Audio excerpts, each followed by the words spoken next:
Samantala, good news naman po, mahigit doble ang naitalang GDP growth ng Pilipinas ngayong taon kumpara noong taong 2011.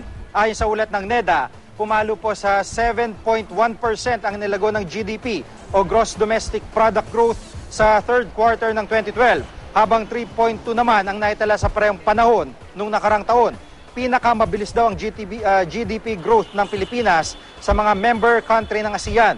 Ito raw ay dulot ng paglakas ng iba't ibang industriya dahil sa improved business confidence sa Pilipinas. Bumagal din ang inflation rate. Ang epekto nito, mararamdaman ngayong dumarami ang trabaho lalo sa manufacturing services at tourism. Pero kasabay nito, kailangan din daw na tumaas ang average income ng mga Pilipino. Mangyayari raw ito kung mapapanatili ang sigla ng ekonomiya ng higit sa isang quarter.